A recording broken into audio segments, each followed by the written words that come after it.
y todo el mundo le decía a él que se cuidara mucho. Y sobre todo tengo entendido que fue en esos días o no sé si fue de manera espontánea, que un arúspice, pues un augur de esos vino y le dijo, cuídate de los idus de marzo. Esa fue la historia, ¿cierto? Así fue. Cuídate de los idus de marzo. Que es por ahí el 15 o el 16, ¿no? Es de... Como la mitad del mes. Más o menos del mes. Como la mitad del mes. Es la forma de repartir el tiempo que ellos tenían, ¿no? Esas, las calendas, los idus, y tenían una forma de dividir el mes. De todas maneras existía el mes ya, ¿no? Claro.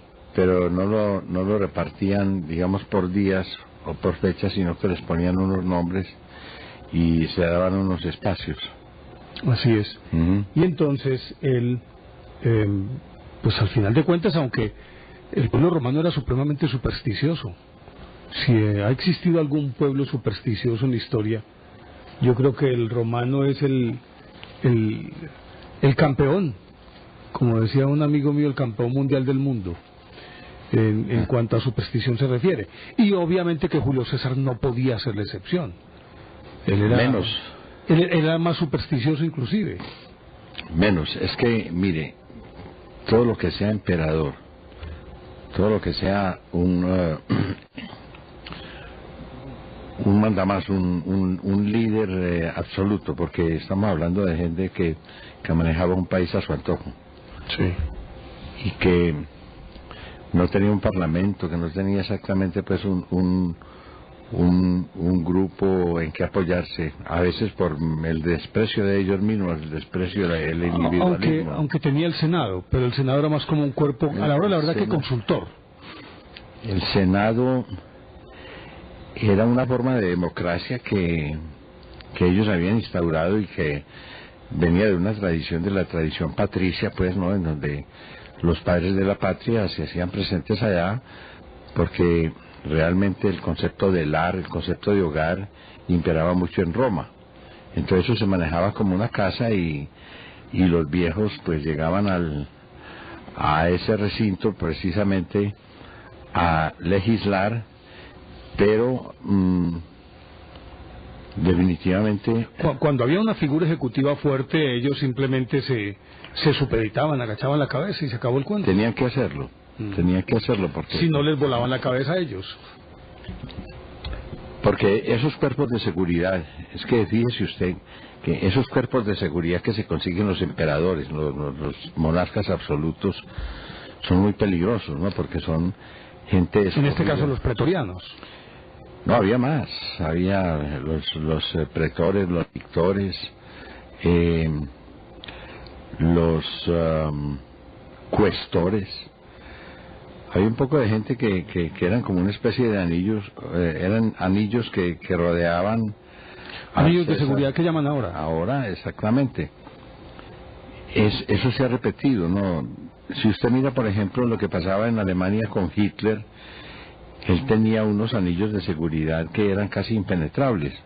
Los más peligrosos, pues los más dañinos eran la SS, que era el Schutzstaffel, que era el círculo de protección. Lo que llamaban antes guardia de corps.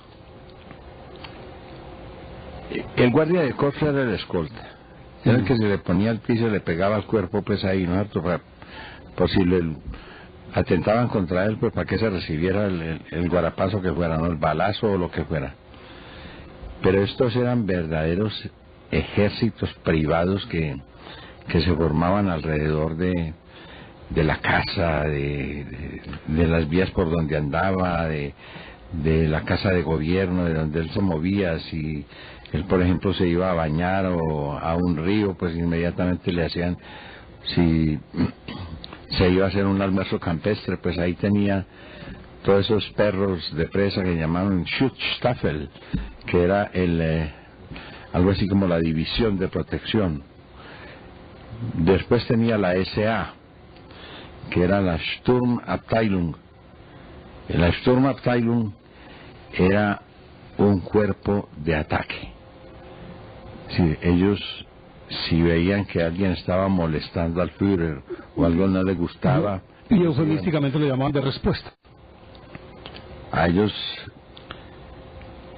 por ejemplo, el caso de la persecución a los judíos, el acoso a los judíos, cuando todavía no los estaban concentrando.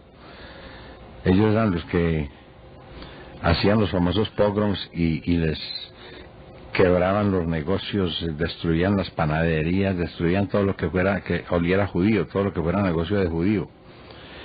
Les ponían los letreros en las paredes y eran unos dañinitos, pero bien dañinos. Por eso estaban los Hayot, o sea, los Hitlerjugend, que eran unos pelados con su cerebro bien cuadriculado, ¿no? Con su cerebro bien lavado, para odiar. Los entrenaban para odiar al judío, para odiar a todo el que fuera enemigo del Führer, a todo el que fuera enemigo del sistema.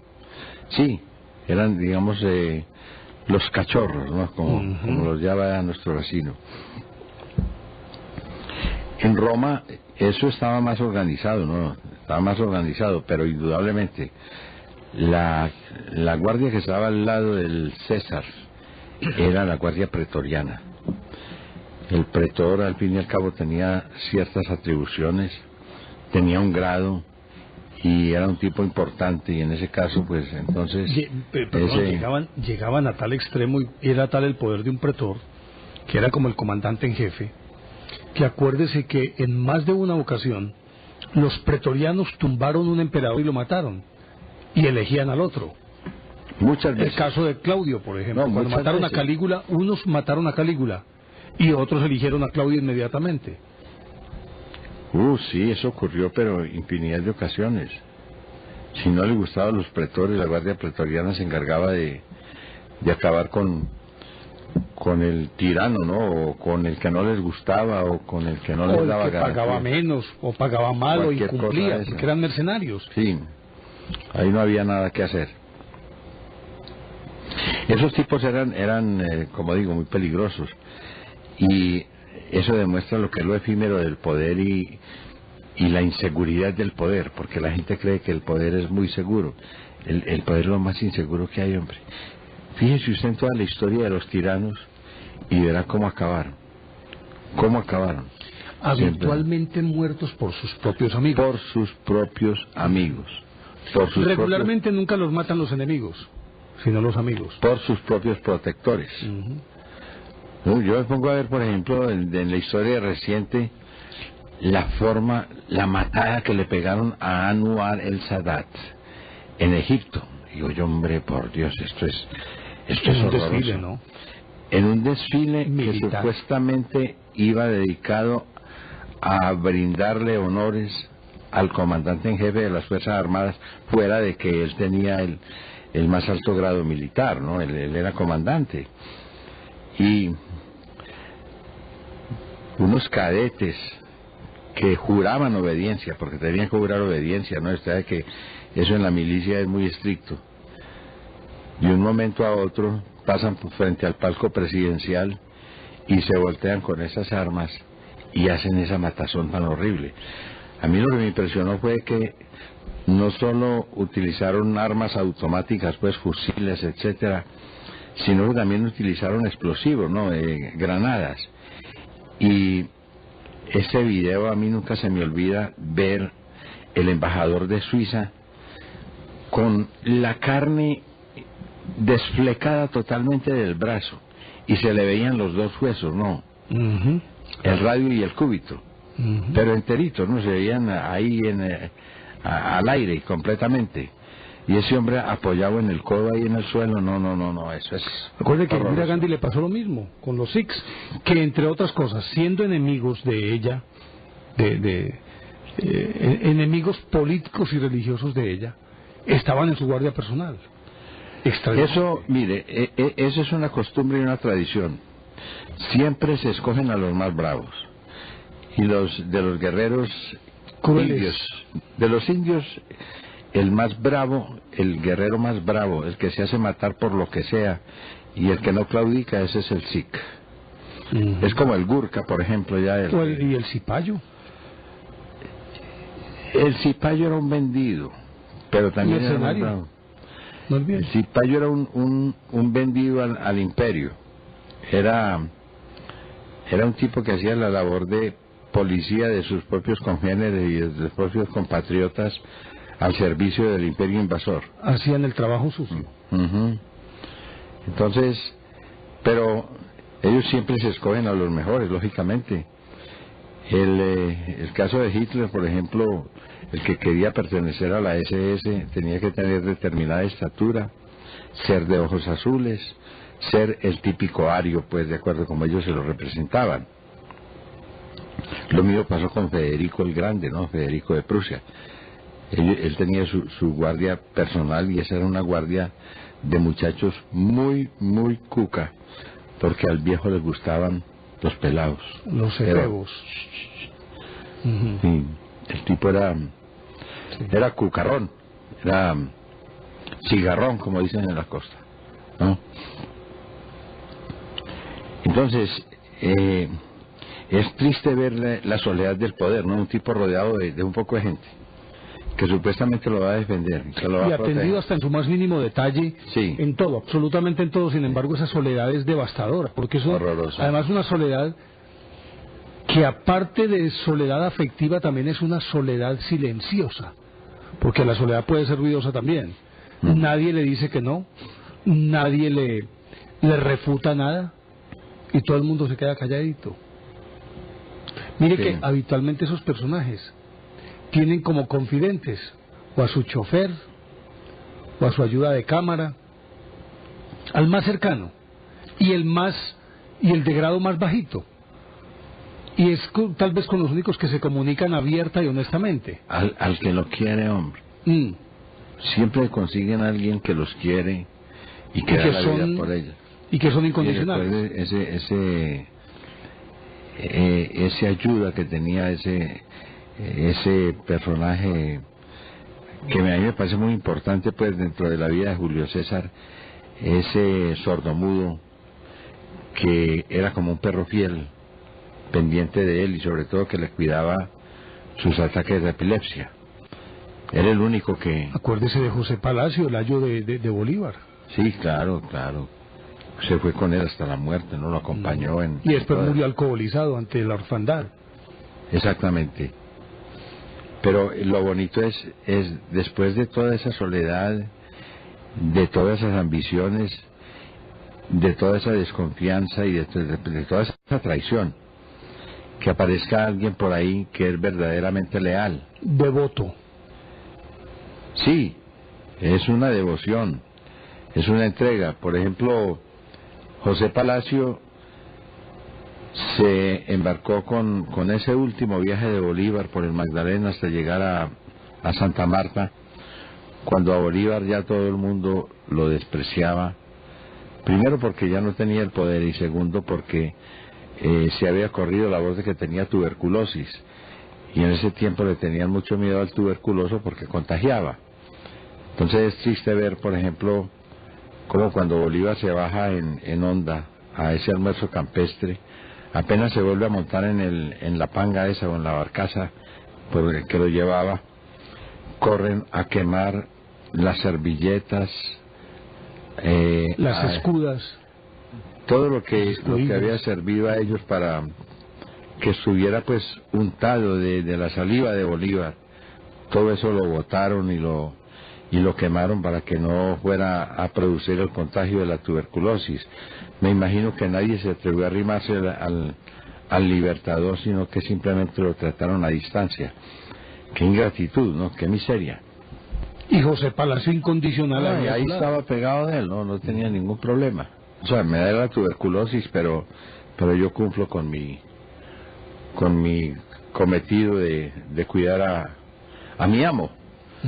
Porque era una verdadera relación pues de amo-esclavo. Y mira que hay esos personajes que son tan claves en las vidas de estos grandes, son los que al apóstol se convierten inclusive en la voz de su conciencia. Son los únicos que pueden refutarlo y encararlo y cuestionarlo, y a los únicos que esas personas no les dicen absolutamente nada, sino que lo aceptan mansamente. Ese es el concepto del secretario. Que guarda los secretos. El que le guardaba los secretos, sí, claro. Ese es, ahí se inicia esa, digamos, esa función tan importante, o esa misión que tenían que cumplir estos personajes que estaban al lado de los grandes, de los que mandaban, de los que tenían el poder y que tenían el poder absoluto. Pero no deja de ser verdaderamente algo miserable lo que es la ingratitud, la deslealtad y la traición que tienen que soportar aquellos que detentan un poder. Y mientras más grande sea el poder, más en peligro están. Eso es algo que ya es una lógica dentro de la historia, es una historia que se repite. Como la definición el poder, de soberbio, ¿no? Sí. Que los soberbios son como los globos. Mientras más ascienden, más pequeñitos se ven. Sí. No, y entonces el poder se les vuelve también un vicio solitario, ¿no? Porque ya definitivamente las famosas mieles del poder, eso no existe, ¿no? Lo que existe es la amargura del poder y la soledad del poder. Eso es triste. Y en el caso de Julio César, pues, él se sentía completamente seguro de su imperio, de su dominio, ¿no? De su mandato. No preveía, no barruntaba que de pronto le fueran a hacer un atentado. Cuando aparece, era un tipo ahí del común, ¿no? Estaba en el pueblo y le gritó anónimamente: cuídate de los idos de marzo. Ese día tenía que ir al Senado y allá le hicieron la encerrona. A la cual en su momento se resistió. Pero apenas vio a su hijo adoptivo. A su hijo Bruto, ¿no? Brutus. Sí. Cayo Junio Brutus. Quoque tú, Filimiki. Tú también, hijo mío. Imagínese la amargura, por Dios, hombre. Un muchacho que él crió, ¿no? Que le dio todo, que tuvo pues todas las posibilidades, ¿no? De estar en las alturas y resultar conjurado para matar a su padre adoptivo, porque era padre adoptivo, pero no importa. Era el hombre que lo había acogido y lo había cuidado. Algo verdaderamente doloroso. Además, porque en ese caso los romanos tenían la característica de los gobernantes adoptaban siempre a un individuo de algunas características particulares, o que provinieran de una familia prestante, o que tuvieran dotes singulares de caudillos, y los adoptaban como sus sucesores, eran sus delfines. En este caso, Cayo Junio Brutus fue adoptado por Julio César, que era una forma también de hacerse responsable de su educación y prepararlo para la vida política. Pues que los preparaban para mandar.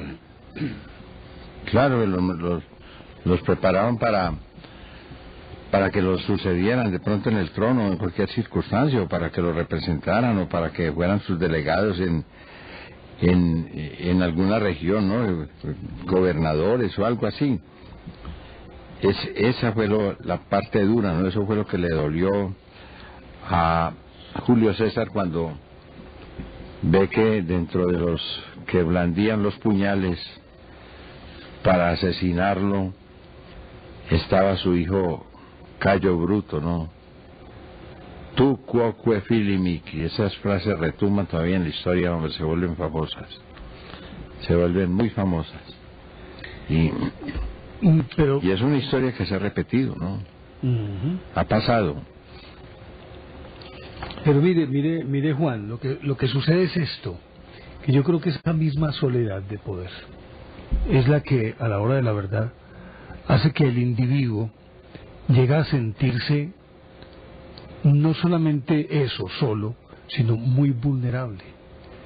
Y mire que regularmente terminan paranoicos, viendo enemigos en todas partes, viendo conjuras, complots, conspiraciones por donde quiera que volteen a mirar. precisamente por eso, porque se sienten absolutamente solos, y con el agravante de que no pueden confiar en nadie, excepto habitualmente ese personaje tan cercano con el cual cuentan por su incondicional entrega, porque son personas que definitivamente dan su vida por ellos, y esto lo tienen muy claro. De resto, por donde voltean a mirar siempre hay complots, conspiraciones, montajes, conjuras, todo lo que usted quiera, Juan. Ahí es donde se vuelven desconfiados, ahí es donde se vuelven supersticiosos, ¿no? Tremendamente supersticiosos. Empiezan a creer en supercherías, empiezan a comprar amuletos, a hacerse rezos, a hacerse baños, a hacerse cosas para pedir protección. Se apodera de ellos, sí, una verdadera paranoia, un delirio de persecución, y entonces quieren ya, digamos, buscar la protección sobrenatural, no solo para ellos ahí en su plano personal, sino también en frente al futuro, ¿no? Saber qué va a pasar. Yo creo que la mayor angustia de todos estos personajes, lo digo por nuestro vecino, lo que más lo debe angustiar es saber cuánto le va a durar, no saber cuánto le va a durar ese cuartico de hora, cuánto le va a durar esa fanfarronada, esa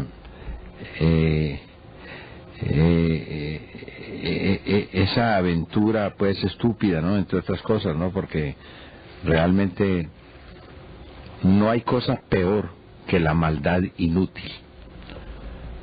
El que se roba un banco y se logra, digamos, coronar esa plata y se va por allá lejos y se la disfruta, bueno, no estoy de acuerdo con que atraquen un banco, no, de ninguna manera, ni tampoco estoy de acuerdo con que lo funden, pero de todas maneras si se logró robar, pues puede que goce esa platica, pero hacer la maldad por la maldad sin recibir nada, eso sí es una estupidez, eso es una sandez. Permítame, yo voy por el petróleo. Por el petróleo, vale, pues, sí, ya vengo. Que mientras tanto... Usted tiene ahí, ¿no es cierto? Sí, yo tengo aquí. Porque mientras tanto le voy contando, Juan, que justamente por esas mismas actitudes, y particularmente de aquellas personas que, si bien es cierto, poseen todo el poder, no menos cierto es que estas personas tienen mucho temor por lo que les pueda suceder, y por lo tanto habitualmente son muy supersticiosos. Yo creo que todos, bueno, no sé, bueno, no todos, pero yo creo que obviamente que como regla que se respete tiene excepciones, pero obviamente existe una tendencia, una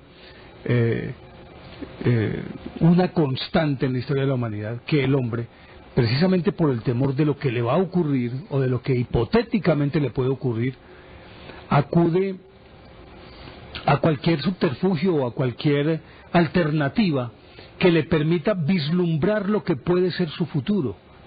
Yo creo que es algo connatural con el ser humano, porque el temor a esa incertidumbre que depara el futuro, porque es algo que todavía no se ha cumplido y por lo tanto es desconocido, y si desconocido produce miedo, pues lógicamente que trata de develar ese misterio que ha de ocurrir. Y por eso en la antigüedad se acudía a los oráculos, como hemos contado aquí muchísimas veces, varios casos muy particulares, el de Carlomagno, el de Creso y otros tantos, el de París, el de Edipo. Todos estos eventos simplemente tenían como finalidad el que pudieran predecir qué habría de ser de ese personaje cuando creciera, y otros eventos que fueron o coincidieron con fenómenos naturales fueron tenidos como anuncios extraordinarios. Acuérdese, por ejemplo, y así lo pensaban los griegos, que cuando nació Alejandro Magno, esa noche, en el año 356 a.C., esa noche fue quemado el templo de Diana en Éfeso. Heróstrato, recuerda, Heróstrato quemó el templo de Diana en Éfeso. Esa belleza de idiota, hombre. Y eso fue tenido como un evento extraordinario. Naturalmente que en el momento de nacer el niño, pues su círculo allegado pensaba eso.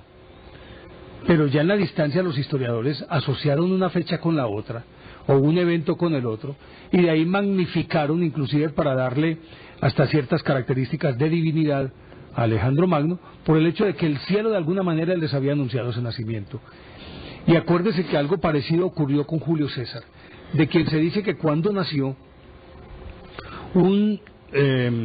una gran luz cruzó el cielo. Y resulta que coincidió después de que Edmund Halley hizo los cálculos y pudo determinar la periodicidad de la aparición del cometa Halley cada 75 años. Al hacer la retrospectiva encontró que en la fecha en que nació Julio César, en ese momento pasó el cometa Halley. Y eso, ni más ni menos, estaba anunciando para los romanos el nacimiento de alguien extraordinario que habría de cambiar el curso de la historia, o que por lo menos había de ser uno de los adalides más importantes, de los caudillos más importantes de Roma. Y así lo tomaron, y por eso también le concedieron cierta aureola de divinidad a Julio César, reforzando ese evento con el hecho de que él nació por cesárea.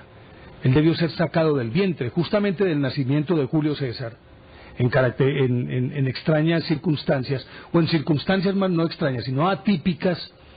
De ahí nació esa expresión para denominar la operación que permite extraer al feto del vientre, o bueno, ya recién nacido del vientre, y que porque no pueda tal vez pasar por el conducto natural y nacer a través de la vagina, sino que simplemente tiene que ser sacado del cuerpo de la madre. De ahí se tomó esa expresión para denominar genéricamente a esa operación para extraer un bebé, de ahí del nombre de Julio César, y por eso se le denominó cesárea. Esto también contribuyó de cierta manera a reforzar su carácter de hombre extraordinario y con ciertos visos de divinidad. Entonces mire que el hombre siempre ha mirado el firmamento con la esperanza de que éste le cuente qué es lo que puede esperar. Le voy a leer una cosita aquí, Juan, que me parece bien interesante, hasta qué punto el hombre estuvo signado por el cielo. El 29 de junio de 1456, el Papa español Calixto III, entre otras cosas de este Calixto III tengo que decir algo, Juan. ¿Sabe quién era? A ver, Calixto III. Se dice que era tío de Rodrigo Borgia. Ah, entonces era de muy buena familia, ¿no? Fue el que lo llevó, lo fue ascendiendo hasta le enseñó todas esas bellezas. Sí. Algunos afirman, es decir, históricamente se acepta la versión de que el Papa era tío de él, Calixto III. Otros más osados afirman que era el papá de Rodrigo Borgia. Oiga, este Tito sí está bueno, hombre. Ah, entonces, felicíteme al chef, hágame el favor. Sí, bueno. Bueno.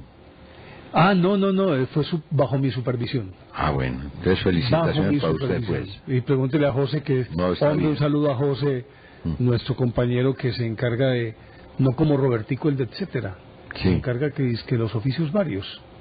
Y no hace nada sino estorbar en el programa, etcétera. Ese tal Robertico. Lo que te digo, ese es un atorrante, hombre. ¿El tal Robertico ese? Sí, hombre, por Dios. Sí, pero este José sí se encarga de los oficios varios, y entonces ahorita nos fuimos a hacer el tinto juntos. Muy bueno les quedó, hombre. Bueno, el Papa español Calixto III, que vivió entre 1378 y 1458, que había sido elevado al trono pontificio el año anterior, promulgó una bula papal contra el cometa Halley, que era visible por aquellas fechas. Todavía no se llamaba Halley, porque todavía pues Edmund Halley es del siglo XVIII, si no estoy mal, a 1700 algo, creo. Por allá sí. Creo. Pero de pronto, Carlos, una manito. Sí, averígüenos. Edmund Halley, A ver si es del siglo XVII o siglo XVIII, 1700 y tanto. Listo. Bueno. Su decreto pedía, que era visible por aquellas fechas, y promulgó pues una bula papal. Su decreto pedía que todos los católicos orasen para que el cometa, un símbolo de la ira de Dios, desapareciese, o al menos fuese desviado contra los turcos que acababan de conquistar Constantinopla. De aquella bula papal, Juan, procede la costumbre del rezo del Ángelus, esta oración en honor del misterio de la Encarnación, que comienza con las famosas palabras aquellas: Angelus Domini nunciavit Mariae, el ángel del Señor anunció a María. Sí, señor. Nacida pues para rogar por la desaparición de un cometa primeramente, se rezaba al amanecer y a la caída de la tarde, y actualmente se reza a mediodía, pero siempre se asume que es una oración supremamente poderosa para tratar de conjurar cualquier peligro, particularmente algún peligro que tenga que ver con eventos de la naturaleza, con catástrofes y cosas por el estilo. Entonces mire, hasta qué punto el hombre siempre ha estado signado por los astros, y eso tiene su razón de ser, y muy clara, Juan. Si en la antigüedad el hombre que no tenía desarrollada una tecnología o una técnica para hacer más eficiente el proceso de los cultivos, porque todavía no tenía un dominio del tiempo, la periodicidad en la aparición de los astros, el reconocimiento o la identificación de los solsticios y de los equinoccios, partiendo de los periodos lunares, de las fases lunares, de las lunaciones, que fue lo primero que él tuvo como noción de una relación entre el hombre y el firmamento. Entonces, cuando ya él pudo manejar los ciclos de las lunaciones, y a partir de los ciclos de las lunaciones y su repetición a lo largo de un año, encontró los equinoccios, encontró los solsticios, y a fuerza de observación pudo determinar cuál era el momento justo para empezar a sembrar y calcular cuándo podía ser la cosecha. Acuerde que para los egipcios era determinante, una cuestión de vida o muerte, que ellos pudieran precisar con exactitud la creciente del Nilo, porque la creciente del Nilo traía todo ese limo fértil arrastrando toda esa tierra desde el corazón de África y lo dejaba depositado en las riberas del Nilo, y esa era la tierra que aprovechaban en un sitio tan inhóspito porque es desértico. Aprovechaban esas riberas para poder sembrar la comida que habrían de consumir en el año siguiente, en la vigencia posterior.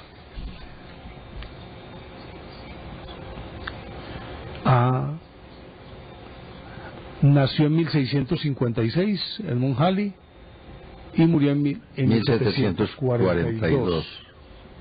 Sí. Y este papa nació en 1378 y murió en 1458. Creo que es así. Él ya había visto el cometa, pero él no se llamaba Halley todavía. No, exactamente.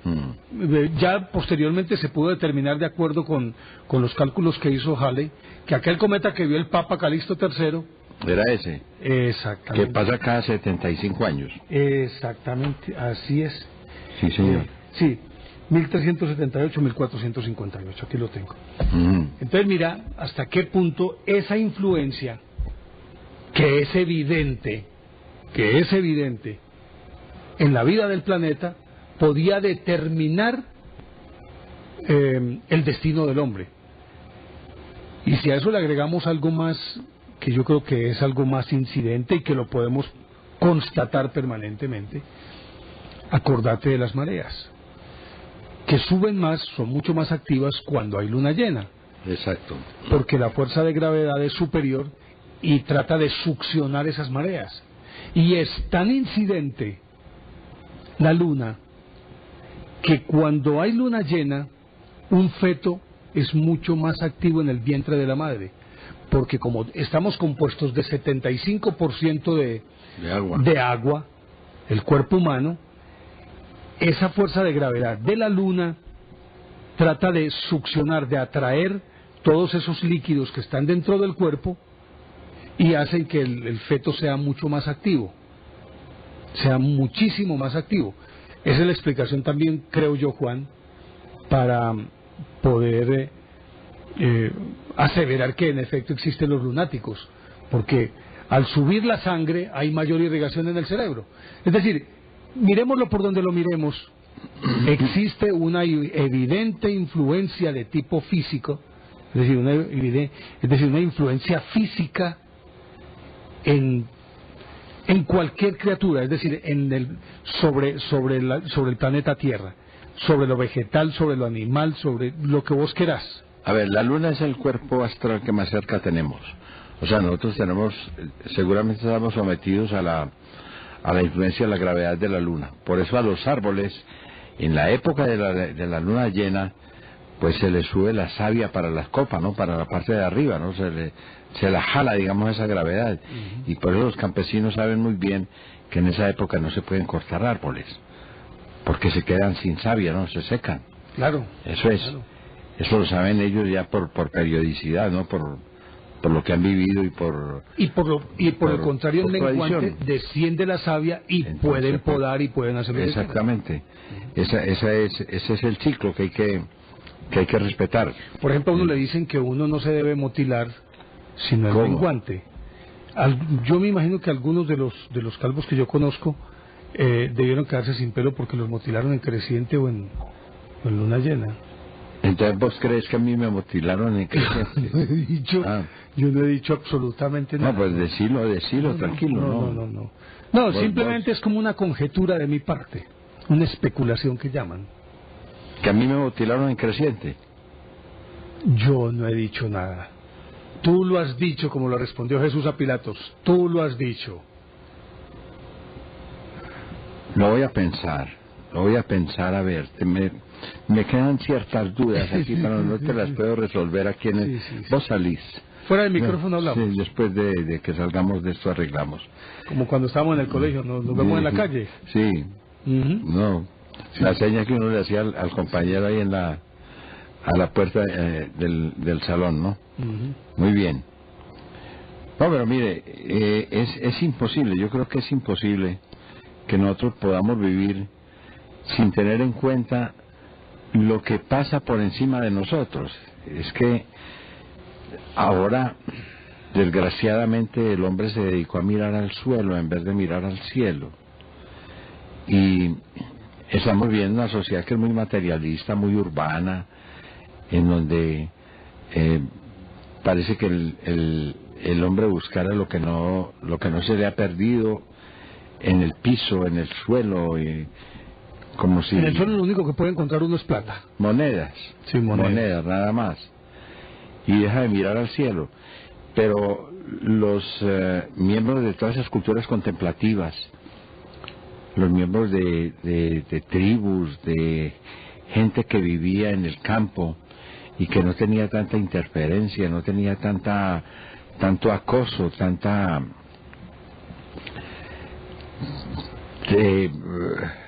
Yo voy a decir una cosa aquí que podría parecer un sacrilegio. Contaminación de racionalidad. Eso está bien dicho. Y sobre todo, más desprevenido, ¿no? Que miraban el cielo y entonces veían lo que pasaba, ¿no? Y o sea, la esfera celeste, pues, teniendo en cuenta todo eso, lo que es la rotación y esos círculos que se dan, siendo la Tierra, pues, digamos, la Tierra hace una órbita alrededor del Sol, y al pasar por diversos espacios, ¿no? Entonces va, digamos, recorriendo zonas. ¿Cómo es que lo llaman estos astrólogos? Lo llaman las casas. Las casas o algo así, sí, o las moradas, una cosa así. Lo que pasa es que se atraviesa por el signo zodiacal, que es una constelación, ¿cierto? Y ahí supuestamente hay una influencia. Pero resulta que, de acuerdo con las posiciones, es lo que entiendo y lo estoy diciendo de la manera más neófita posible, porque de eso no entiendo ni pío. Pero hay unas figuras dependiendo de la ubicación de determinados astros que se convierten, llaman ellos, en las casas. Y una casa que rige la vida, otra que rige el amor, otra que rige la salud y la enfermedad, y así por el estilo. Eso así lo entiendo yo de una manera muy empírica, pues, y muy... Pero eso le aplicaron un simbolismo, ¿no? Porque cuando se habla del zodíaco, por ejemplo, el oiga bien, zodíacon, que es el pues es el animal, ¿no? Ahí está la raíz. Y el díaco, que es el círculo, ¿no? Que es es un animalejo que pasa a través del círculo y da la vuelta. Y a medida que va pasando por determinada casa de esas o por determinados segmentos, pues entonces le ponen el nombre de un animal. Y ahí tienes tú, por ejemplo, el cangrejo, el toro, el cabro, el caprino, pues, ¿no? El alacrán, el escorpión, los gemelos, el aguador, sí, la balanza de la justicia. El pez, todo eso. Así lo reparte, ¿no? Y eso realmente coincide con los 12 meses del año, y los que le dan toda la credibilidad a este sistema astrológico, pues entonces saben que hay unas determinadas influencias a medida que la Tierra va pasando por esas casas o por esas zonas. Mira, te interrumpo también, Juan, ¿sabes por qué? Porque caigo en la cuenta de este otro aspecto. Y es que en la antigüedad los hombres le fueron confiriendo poderes a los cuerpos celestes. Obviamente que esto es psicológico. Y es que al ponerles determinados nombres a los astros conocidos, que para ellos eran 7, Sol, Luna, Venus, debieron haber sido Marte, 6, ¿no? Porque Júpiter, después se descubrieron unos... Marte, Júpiter, creo que hasta ahí. Bueno, y Saturno. Sí, ese era muy grande. Y entonces resulta que ellos sabían que Marte era el dios de la guerra. Y lo pusieron Marte porque al mirarlo era un cuerpo celeste que se identificaba por su color rojizo, que ellos asumían era sangre. Como Venus, como esa estrella de la claridad, la asociaban con el amor. Como el caso de Júpiter, que es el planeta por excelencia del dios máximo, o sea, del hombre también, le conferían otro tipo de poderes. Y partiendo de ahí, de acuerdo con esas características de esos cuerpos celestes, entonces esas supuestas características de esos cuerpos celestes para ellos tenían una evidente influencia en la vida del hombre cuando esos astros o esos cuerpos celestes estaban apareciendo, es decir, presidiendo el día o la noche, ese día o esa noche en las que era más preeminente Marte que cualquiera. Entonces decíamos, no, aquí puede haber guerra, y así por el estilo. No, pero estaban también las constelaciones que eran agrupamientos de estrellas que daban formas o que ellos se las imaginaban, ¿no? Por ejemplo, Orión, que creo que es un arquero, la osa mayor. Orión, acuérdense que fue el que acechó a Diana, trató de violarla, claro, y ella lo convirtió en un cazador celeste. La osa mayor, la osa menor, la constelación del Can. Precisamente cuando se pasa por la constelación del Can, el sol cae a plomo sobre la Tierra. El calor es infernal, sobre todo en aquellos lugares, pues, digamos que tienen estaciones, ¿no? Están en plena estación de verano. Y por eso, cuando se habla de la canícula, es la época de mayor calor, y existe el adjetivo canicular. Son canicular precisamente porque la Tierra está pasando por la constelación del Can. Pero mira, cuando te decía yo esto de estos cuerpos celestes más conocidos, los más cercanos, cuyos movimientos eran más evidentes noche a noche, se podían medir mejor esos movimientos, partiendo de esos empezaron a ver en el fondo todas esas constelaciones de las que vos estás hablando, y la misma forma que tenía la constelación indicaba las características de la constelación, y por lo tanto le transferían esas características al hombre. Por eso se dice, por ejemplo, que una persona nacida en Libra ¿Vos de cuál constelación naciste, hombre? Espérate. Una persona nacida en Libra, lo estoy diciendo sin conocimiento de causa. Ajá. Estoy diciendo así de una manera especulativa y a lo mejor esto es un sacrilegio para los astrólogos. Si nació en Libra tiene que ver algo con la justicia. Sí. O la balanza de la justicia. Es decir, es equitativo, no es equitativo, inequitativo, injusto, justo. Yo creo que por ahí se le busca el parecido. Como el que nace en la constelación de Aries, que debe ser cornúpeta. Bueno, en fin, y así por el estilo, eso es lo que te quería decir. Pues, digo. No te olvides que yo nací el 27 de marzo. ¿Y vos sos Aries? Yo soy Aries. Oye, esas cornovinas de maravillas, ¿no? ¿Qué es eso? Es una pomadita que no tumba los cuernos, pero los deja brillanticos y pulidos. Yo te recomiendo a vos la cornoflavina, que es ya de última generación, ¿no? Sí. ¿Esa qué hace? No, eso no solo te la deja brillante, sino que lo deja puntudito. No, sí, pero verdad, Juan. De pronto te interrumpo un poquito, pero es porque quiero reforzar esos puntos de vista tuyos en cuanto a que es evidente una influencia. Pero hasta qué punto también psicológicamente el hombre crea esa dependencia de esa dependencia que para él es influencia, pero no es otra cosa que una dependencia creada por él mismo. Desde el punto de vista psicológico, porque desde el punto de vista físico hay una influencia. Pero, bueno, exactamente, están las dos cosas. Pero es más importante la dependencia psicológica, mucho más. El hombre necesita aferrarse de algo, ¿no? Sí, claro. Se tiene que pegar de alguna cosa y tiene que ser algún tipo de asociación. Ese es el origen de las religiones, ¿no? Así se forman las religiones.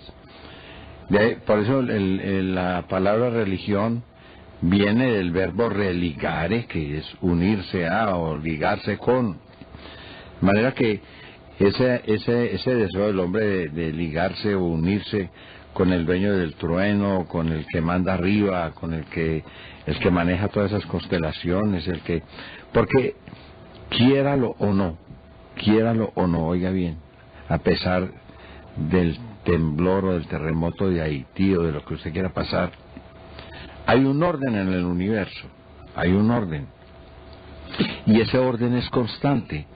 Por eso se pueden calcular los eclipses. Inmutable. Se pueden calcular los eclipses, se pueden calcular el paso de los cuerpos celestes, se pueden calcular los fenómenos atmosféricos, todo eso se puede hacer porque hay un orden. Y yo recuerdo... Y una interdependencia entre todos los cuerpos celestes. Una anécdota que contaban de un misionero que se metió por allá con los mayas, que eran observadores del cielo. Esos sí eran observadores del cielo, ¿no? Que tenían su calendario y todas esas cosas, ¿no? Los mayas aztecas, y que tenían pirámides para... Inventores del cero. Sí, lo que usted quiera. El sistema vigesimal y todas esas cosas. Y entonces lo tenían prisionero y él sabía que esa tarde iba a haber un eclipse. Entonces les dijo, si no me soltáis, entonces haré que el sol se oscurezca esta tarde y quedemos completamente en la penumbra. Y ahí mismo le nombraron los otros 56 eclipses que iban a ocurrir a partir de ese que iba a ocurrir ese día por la tarde. Y una vez se los detallaron todos, ¿no? Eso nos dice que la relación del hombre con su cosmos, ¿no? Con lo que llaman la cosmología, pues, ¿no?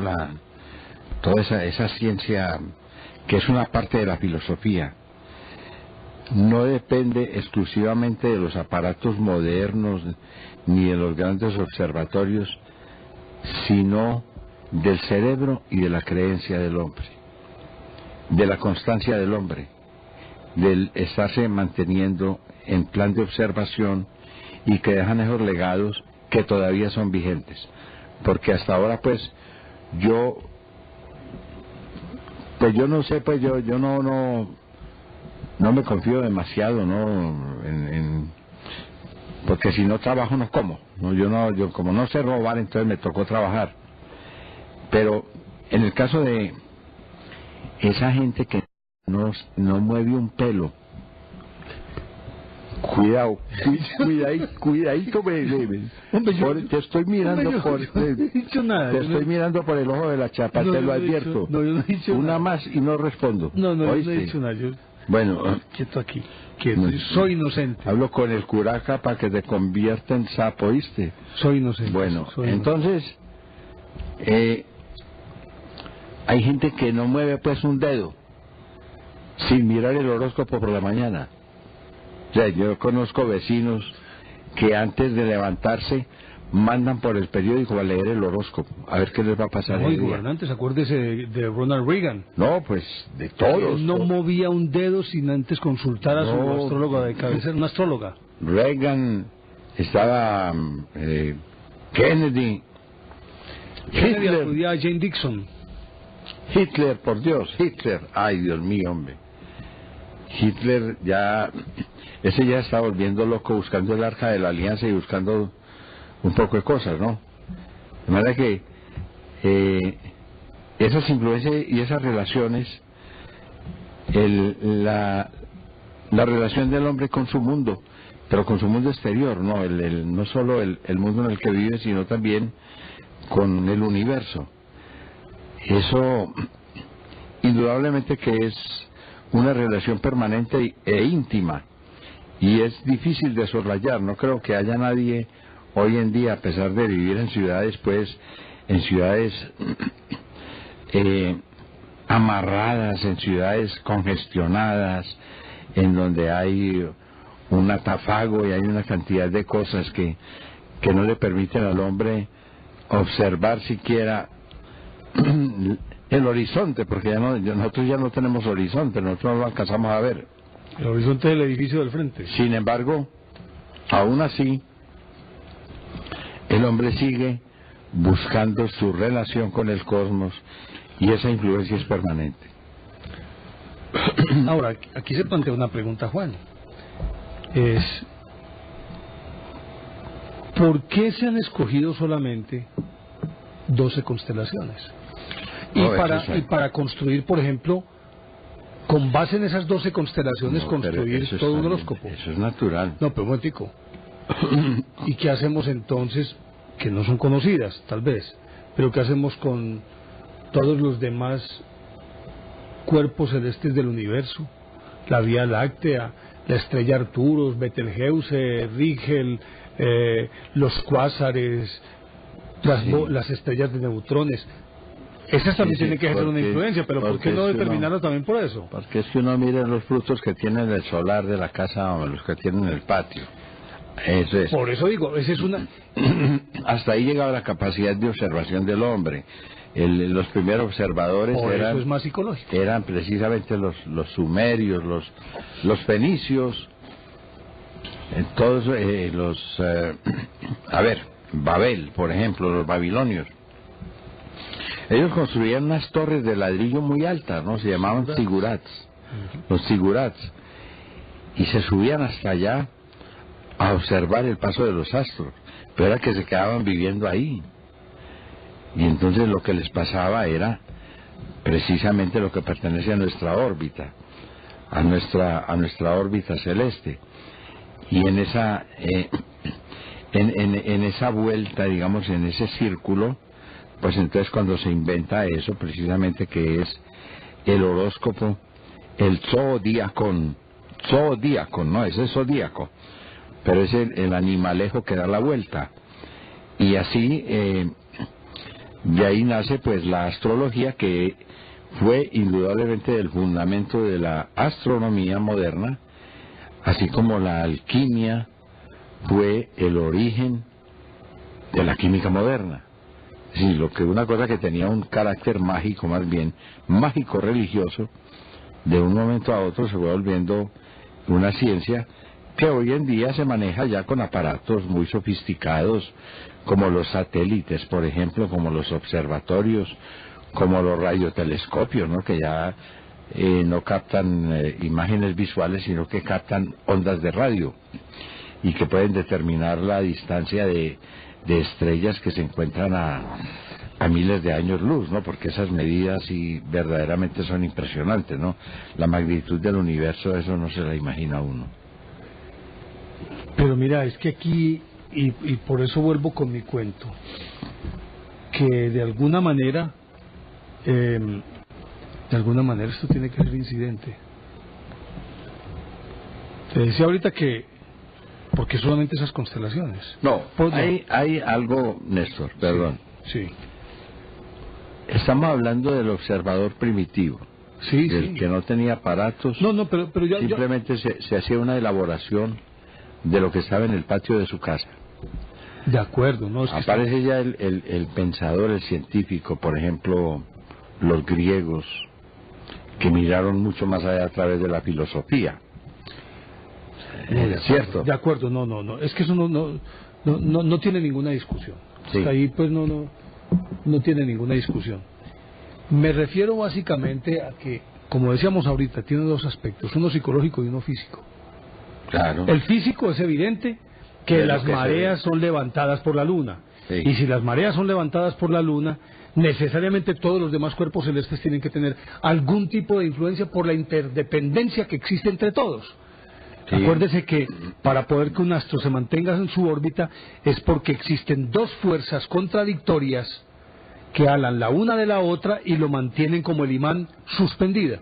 ¿Cierto? Hasta ahí está. El universo es un equilibrio de fuerzas. Exactamente. Es una lucha de fuerzas que están en equilibrio. En equilibrio, exactamente. Perfecto. Hasta la una no puede dominar a la otra porque si no la destruye. Claro, la absorbe. Sí. Es que la creación de las estrellas en un agujero negro es que la fuerza de gravedad es tan poderosa que se traga a las demás. Y así son todas las demás instituciones. Lo mismo la lengua. La lengua es una lucha de fuerzas.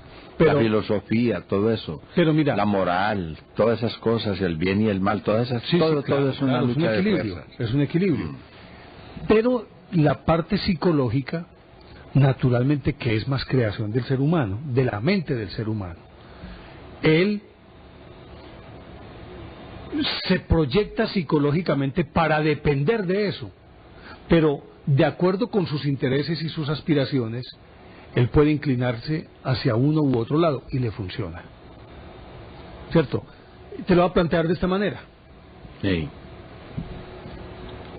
Sabemos, ahorita estábamos hablando de las casas y otros que son los ascendientes, con ascendiente de Júpiter y ascendiente de Venus y ascendiente de yo no sé qué carajo, ¿cierto? ¿Qué cambió en un horóscopo? ¿O hasta qué punto pudo haber cambiado? ¿O por qué no cambió? Cuando apareció Plutón, es decir, cuando descubrieron a Plutón, que fue en 1930. Antes de 1930, entonces, ¿cómo podían determinar? Y a Urano. Y a Urano. Es decir, cada vez que se agrega un planeta, bueno, ¿y cómo encaja esto dentro de este sistema? Ahora, otra pregunta.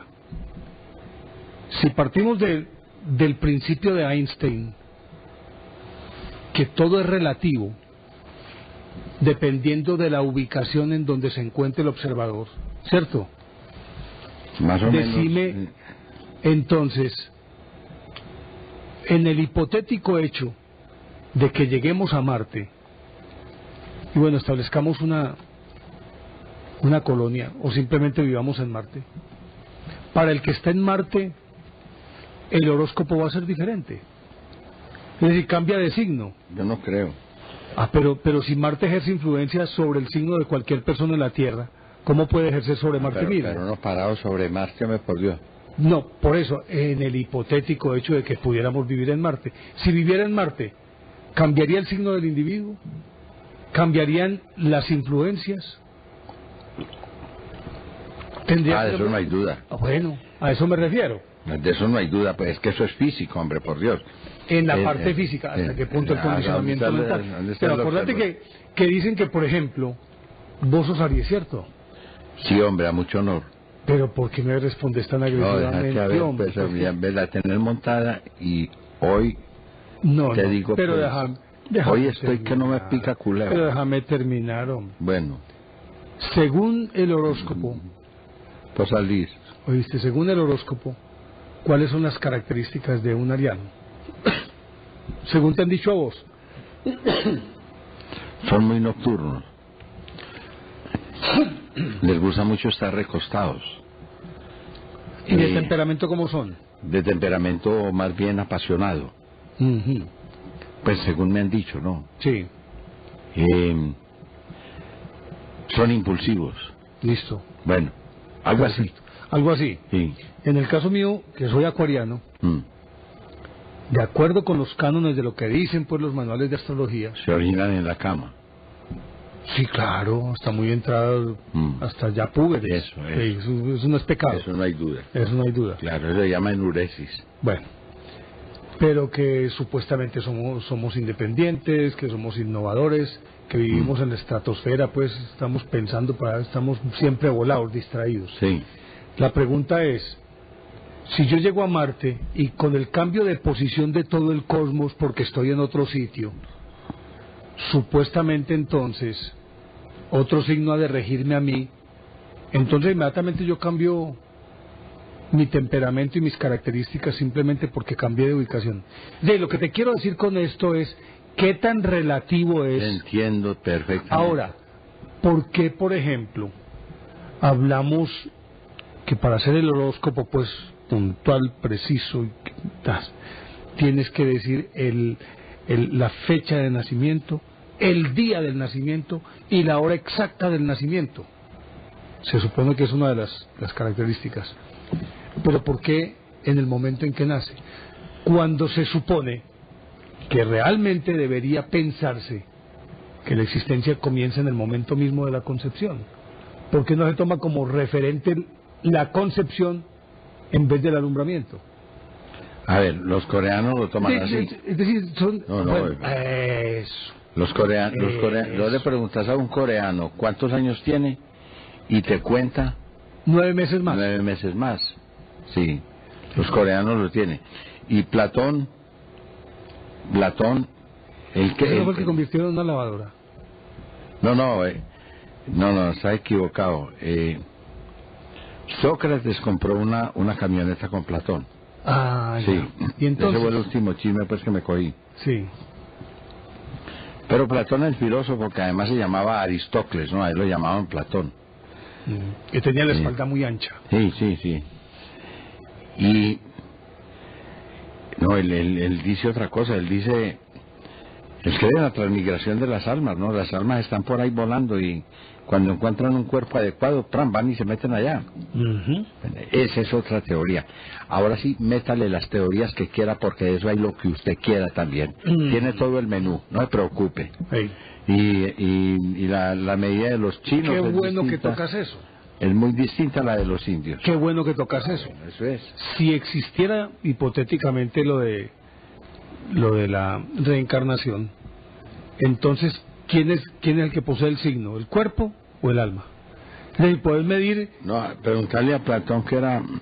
Bueno, es decir, todo esto que estamos diciendo no es otra cosa que una digresión o una charla sobre todo este cuento, y que no pretende en ningún momento pues tratar de descalificar ni mucho menos tratar de hacer una apología de algo, no. Lo cierto de este cuento es que la astrología es la madre de la astronomía, hasta ahí es cierto, hasta ahí está bien. Sí. Pero la astronomía es una ciencia y la astrología, afirman muchos, es simplemente una superchería. Yo solamente me estoy remitiendo a conceptos que se manejan entre partidarios y contradictores. No más. Pero sí me pregunto cómo puede signar a un individuo desde el punto de vista psicológico, no desde el físico, sino psicológico. ¿Cómo puede signar a un individuo, signarle la vida de una manera determinada que le marcó el rumbo y tiene que ser así, y que entonces las estrellas me van a decir qué fue lo que pasó o qué es lo que ha de pasar? Si vos coges un horóscopo de los diarios, eso es una belleza. Admiro a la gente que escribe esos horóscopos, que lo hacen tan bien que quedan bien con Dios y con el diablo. Nunca te dicen nada puntual, pero todo. A ver, Hoy será un día extraordinario para ti. En el mundo en que estamos viviendo, todos manejamos los mismos elementos. A ver, pregunto, en Colombia, ¿quién en este momento, bueno, aparte de Mario, aparte de Sarmiento Angulo, aparte tal vez de Ardila Luna y unos cuantos de esa élite, aparte de ellos, bueno, y podríamos incluirlos a ellos, ¿quién no tiene problemas económicos? Aparte de eso, mostrarme una sola persona que no esté entrando o saliendo de una relación afectiva. O que no tenga estrés. O que no tenga estrés. O mostrarme en este momento quién no está batallando por tener un empleo. No lo conozco. Entonces, cuando te escriben, dicen, venturoso porque descubrirás una nueva relación, ¿cierto? No te preocupes por la anterior porque eso está sí. ¿Cierto? Nuevas oportunidades se te van a presentar para tu futuro económico, ¿cierto? El futuro te traerá maravillosas oportunidades. Maravillosas oportunidades. Y así por el estilo. Entonces, eso es como el que se puso a enseñarle a un burro a vivir sin respirar. Y cuando el burro aprendió, se murió. Ah, hombre. Pero buen alumno. Muy bueno, muy bueno, sí. Pero vos coges un horóscopo de un periódico, coges el de otro periódico, coges el de otro periódico, el de una revista y los lees todos. Y todos son un sartal de ambigüedades, que son como las profecías de Nostradamus, aunque las profecías de Nostradamus, algunas centurias tienen más claridad que un horóscopo. Son divagaciones que te dicen, te dejan la puerta abierta, sí. Bueno, si tengo problemas económicos, sí tengo problemas económicos. Que tengo problemas sentimentales, sí, yo ayer peleé con mi mujer. No, y también está el tarot, y también está todo lo que usted quiera, y las velas, y todas esas vainas. Vaya, sáquelos, si es berraco, pues. ¿Por qué? Porque a la gente le gusta también que la engañen. Nosotros vivimos de ilusiones. Creamos la ilusión y vemos lo que queremos ver. Eso es muy bueno. Aquí puede decir, hombre, tendrán nuevas oportunidades de trabajo, nuevas oportunidades para tu futuro fulgurante. Y esto me está diciendo que va al trabajo, que voy a conseguir trabajo, que quiero un trabajo muy bueno. Y ponle cuidado esta semana a las oportunidades que tendrás de encontrar el amor. Ay, fue madre, vamos a reconciliar con mi señora, voy a conseguir una nueva novia, por favor. Y miras todos y todas dicen ambigüedades, es decir, interprételo como quiera, cójalo. Y el que quiere creer, lo asume como que es algo personal que se lo están diciendo, y lo cree, y da por sentado que es un hecho lo que él está pensando. En eso, mire, Néstor, en eso juega esa parte de la personalidad que es muy bonita, además a mí me parece muy positiva, que es la búsqueda de un mundo mejor, de una situación mejor. Y nosotros que vivimos en estos países llamados subdesarrollados, que en realidad son subadministrados o mantenidos en el subdesarrollo,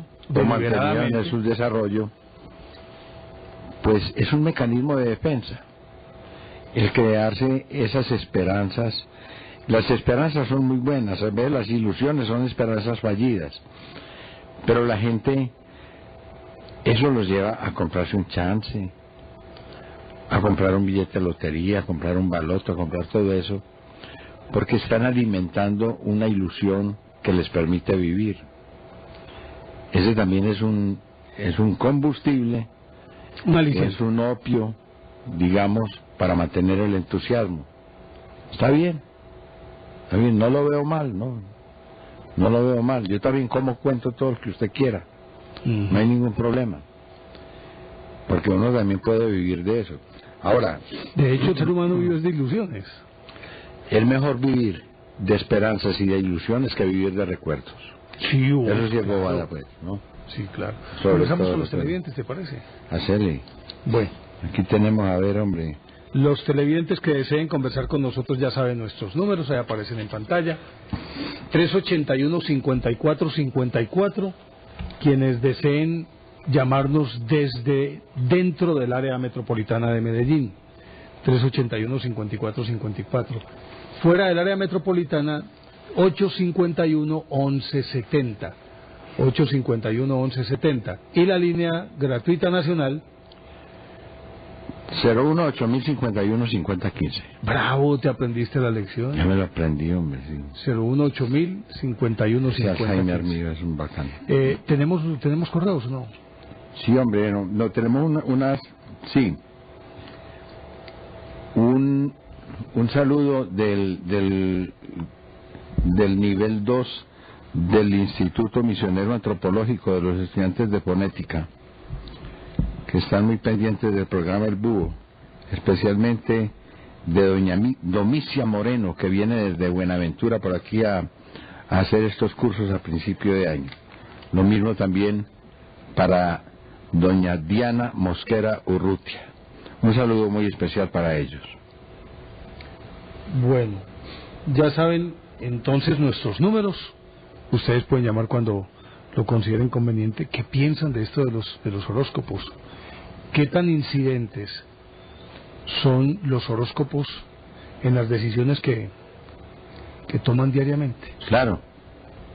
O cómo presumen el futuro, se apoyan en algo, en qué creen, o si tienen algún tipo de asociación o de superstición.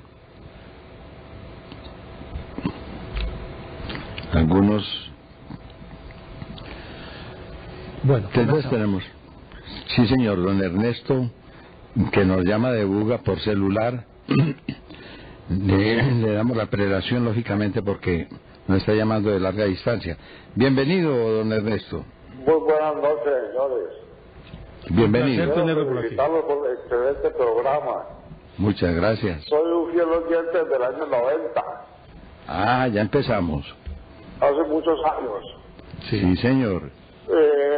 Quisiera recordarles que ahora días que ustedes estuvieron hablando de esos grandes estafadores que han existido, a ver si ustedes tienen algo de Estérico Arenas, Líbano Arenas. Yo no lo conozco.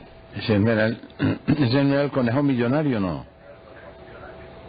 El Estérico Arenas, él escribió un libro que se llamaba así, el Estérico Arenas, a ver si tiene... y a ver, a Juan Manuel, a ver si puede decirme algo sobre la sociedad BRIL, que es de Alemania. ¿Pero qué es una sociedad? ¿Una sociedad hermética? ¿Es una logia? ¿Es...? Algo así, por lo que quisiera que me orientaran ustedes que son tan expertos en estos temas, y también quisiera recordarles algo, a ver qué les dice a ustedes de Eneas, en el caso de ustedes, ¿no?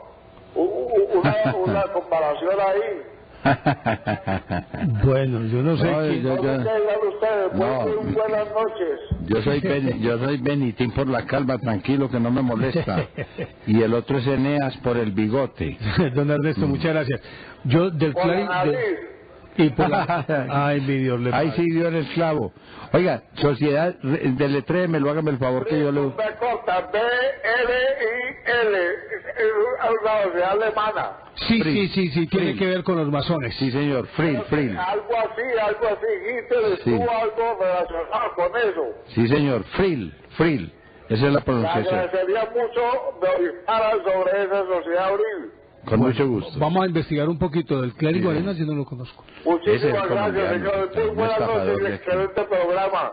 Muchísimas gracias a usted. A usted muchísimas gracias. Hasta luego. David en línea por allá desde Robledo, bienvenido. Y buenos días, señores.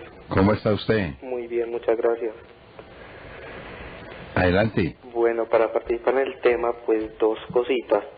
Primero, sobre la influencia que han tenido los astros, digamos, en la humanidad a través del tiempo. Uno de los casos, digamos, más notables puede ser el de los egipcios. Claro. Tenemos en cuenta que, por ejemplo, las pirámides de Giza, hay una teoría que dice que están construidas exactamente sobre el cinturón de la constelación de Orión. Ajá. Las tres pirámides. Exacto, las tres pirámides están bajo cada una de estas tres estrellas que y la esfinge apunta en uno de los extremos de ese cuadrado de Orión, y la otra punta está apuntando a la estrella Sirio. Exactamente. Está perfectamente alineada, sí. Sí, también ellos tenían pues entre sus dioses el dios Ra, que era representado por el sol. Entonces ellos tenían la teoría de que cada anochecer el dios Ra moría y al amanecer volvía a la vida. David, escuche, oiga esta palabra, Faraón. Exactamente. Ellos consideran Faraón. consideran el faraón como un dios en la tierra. No, carne del sol. Eso quiere decir Faraón.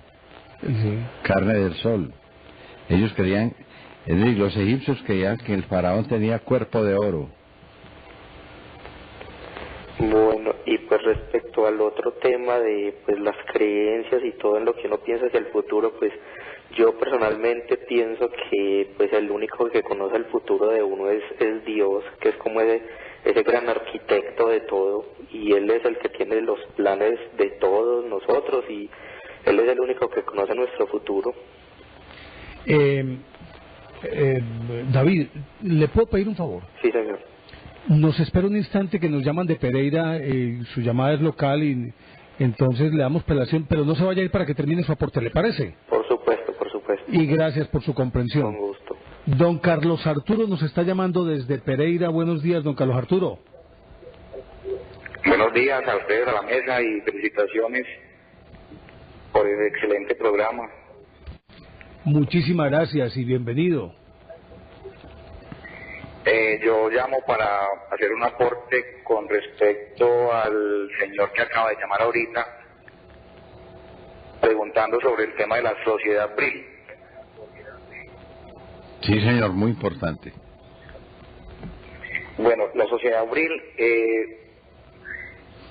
es un movimiento que surgió previo al movimiento nazi alemán, basado básicamente en unas creencias de unas personas que manejaban la parte del gobierno alemán, y ellos se basaron en un libro que fue escrito a finales del siglo XIX, que básicamente lo que quería decir era que un hombre iba caminando y de repente se cayó en un hueco, en un subterráneo, y el hombre se encontró con una sociedad de seres humanos que eran superiores y superdotados y tenían la posibilidad de manejar el poder a otras personas a través de la mente. Sí.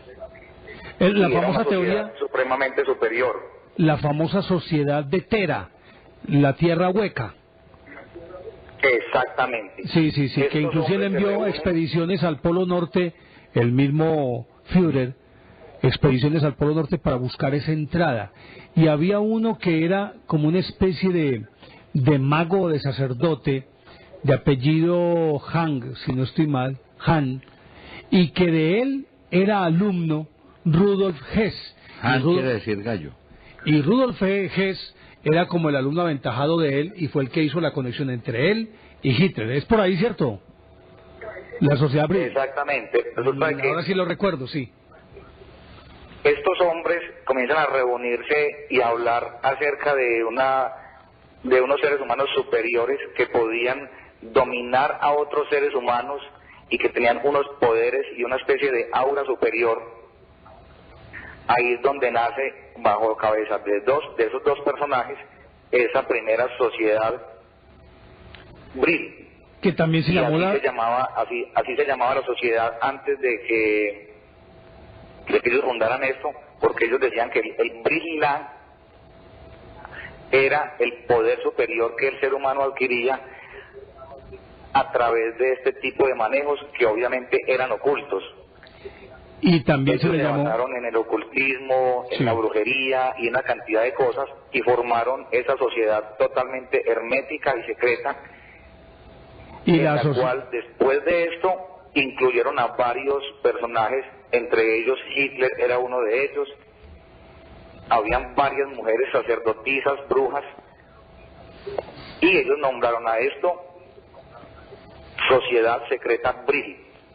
Inclusive la Lo que ellos asociaron... básicamente querían era conseguir el poder para poder manipular al resto de la sociedad a través de poderes esotéricos, y se basaban en brujerías de mujeres, espiritismo y todo esto, y esto era lo que inicialmente fueron los orígenes del movimiento nazi. Sí. Hitler fue uno de los personajes que participó activamente en estas reuniones, tomando el poder y la vocería, porque adicionalmente a esto él ya había hecho cursos y cosas a nivel de esoterismo, de magia y este tipo de cosas, de tal manera que toda esa asociación y todo ese grupo comenzó a ver en Hitler a la persona salvadora y líder de la sociedad Bril, como un Bril-La, el hombre que tenía el poder, el manejo y el dominio. Esos fueron los inicios a lo que después se conformó como los nazis. Esa era la parte Incluso hermética. el símbolo nazi era la estrella esvástica, pero al revés. Sí, señor, que es un Es símbolo. decir, la cruz iba doblada en orden a la derecha, y Hitler volteó la cruz hacia la izquierda. Eso es un ¿Cómo símbolo es? solar. Dextrógira Y fue que surgió todo el Levógira. movimiento de brujería. Por eso Hitler solamente con alzar la mano dominaba a la gente, los hipnotizaba.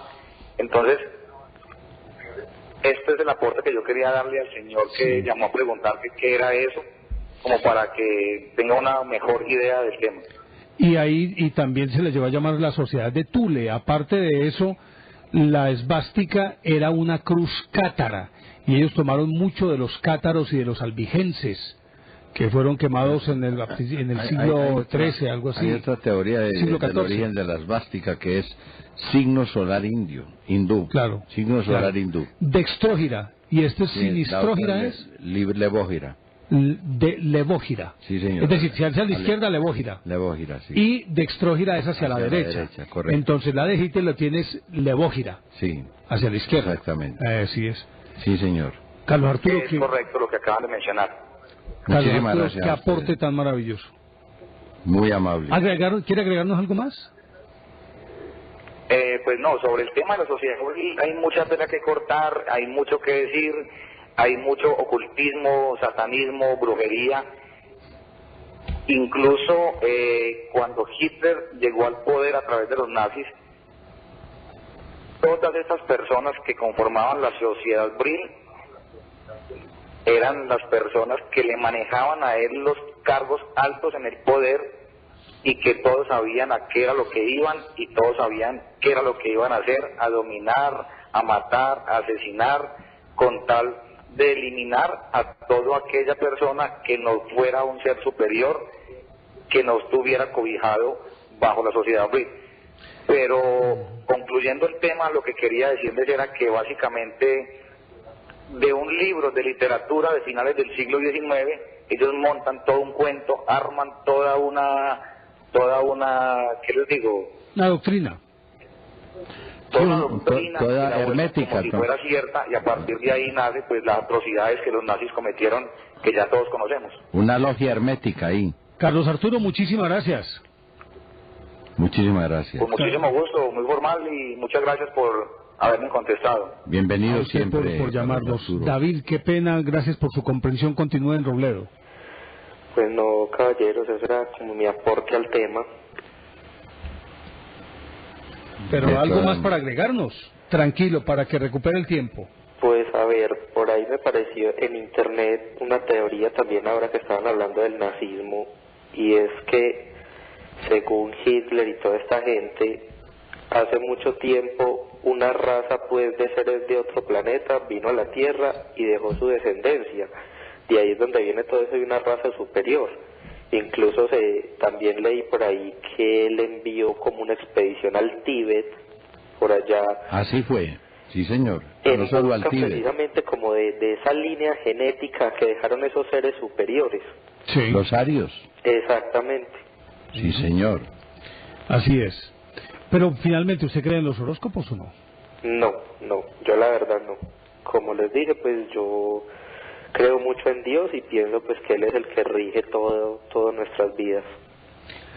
Pues a usted muchísimas gracias, David, por la llamada, muy amable. Bueno, con mucho gusto, feliz día, muchas gracias. Ya reanudamos nuestro chat, Permítame antes invitar a las personas que estén interesadas en nuestro libro La Bella Villa, que es una compilación de historias sobre la ciudad de Medellín, sus parques, cementerios, hospitales, universidades, colegios, personajes, iglesias, calles, puentes, barrios, carreras, lo que usted quiera, lo encuentra en nuestro libro La Bella Villa y puede llamar a ese número que aparece en pantalla, 310-540-3833, 310-540-3833, y ahí les darán toda la información alrededor del libro y cómo pueden adquirirlo. Recuerden, 310-540-3833, nuestro libro La Bella Villa. Puede solicitarlo allí.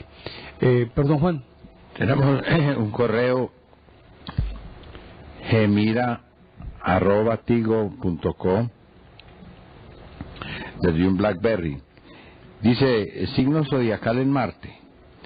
Si estuviera en Marte y cambiara de signo, entonces los signos también deberían cambiar de características. Muchas gracias y sigan con tan excelente programa. Y ya, nos da ya la ficha técnica, pues, ¿no? desde un BlackBerry. Perfecto. Tenemos líneas disponibles, recuerden, 381-5454 para llamadas desde el área metropolitana, para llamadas de fuera del área metropolitana ustedes disponen de el 851-1170 y aparece ahí en pantalla la línea gratuita nacional 018-051-5015. Un saludo muy especial a James Rodríguez en Quibdó, que nos manda también un saludo por el chat. Y saludamos a doña Marta, que nos está llamando desde Aranjuez. Bienvenida, doña Marta. Muy buenos días, mis caballeros, ¿cómo están? Muy bien, señora, bienvenida. ¿Sí ven con quién hablan? Claro, cuidado, no. Tan lindos. Marta Paisa, hombre. Sí, tan lindos. Tengo una alegría de verlos realmente hoy. Es que estos días pura repetición. Pero bueno, gracias a Dios están otra vez en casita. Les deseo un feliz año de todo corazón. Traté de comunicarme con ambos, pero fue casi imposible, más bien imposible. ¿Cómo está mi niña linda? Ahí está hermosa. Jennifer. Ahí está viéndolos. ¿Cierto? Jennifer. Sí, claro, Néstor. Ah, Jennifer. Ahí te levanto la mano, Jennifer. Hola, Jennifer. Y yo no un beso muy grande. Yo no estoy cerca del televisor porque como el ruido se siente. Sí. Entonces yo me voy aparte, pero ahí mismo se quedó allá ella con sus ojos abiertos. Hermosa. Me la saludas, Jennifer. Un beso y un abrazo. Ahí te están mirando, Néstor Armando. Hermosa. Bueno, yo quería pues darle mi aporte con relación a los signos del zodiaco. Pues yo más o menos de vez en cuando leía el horóscopo. Yo una vez, hace por ahí unos 15 años, pues yo no creo mucho en ello, pero de vez en cuando leía y que hoy gran oportunidad laboral, hasta ahí llegó. Porque yo dije, no, Dios mío bendito, trabajar ni riesgos. Nada de mala suerte. Sí, es otra de mala suerte. Sí, es otra de mala suerte. Hasta ahí llegó porque nunca volvió a mirar esas cosas, ni siquiera por chismear.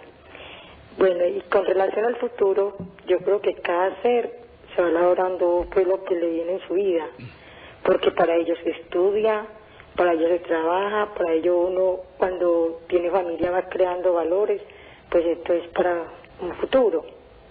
Las otras cosas ya son añadiduras y me da mucha alegría escucharlos y verlos.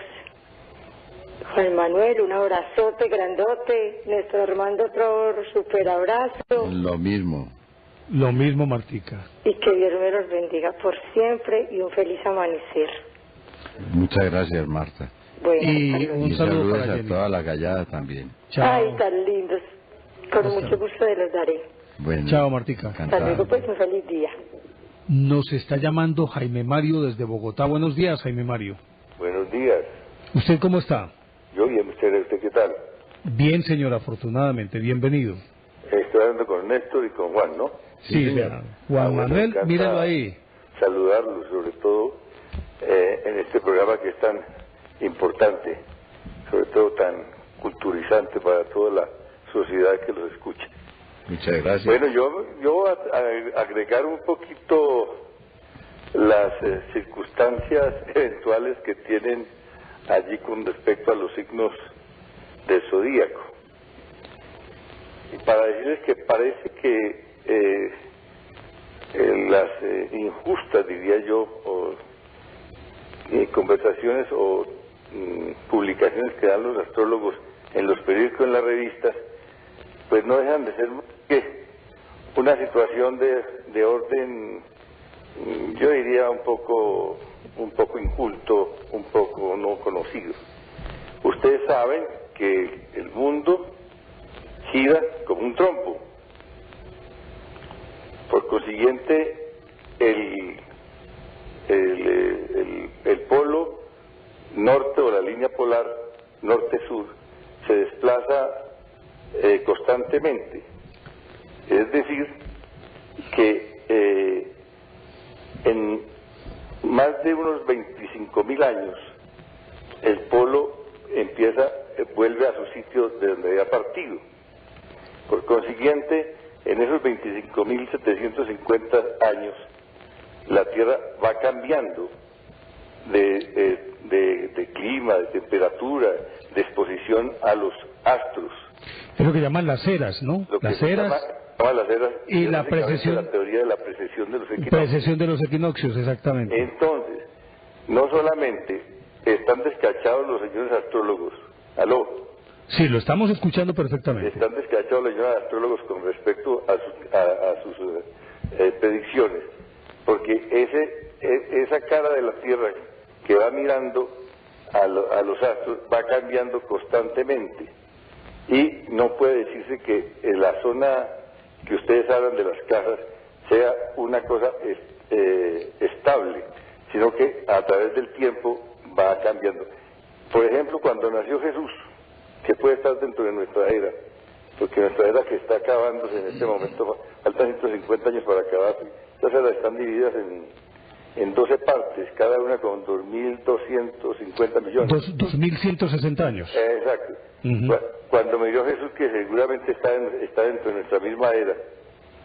No, Acuario ya empezó. Ya es distinto completamente a Acuario, que es Pero ya empezó. el signo de Don Juan.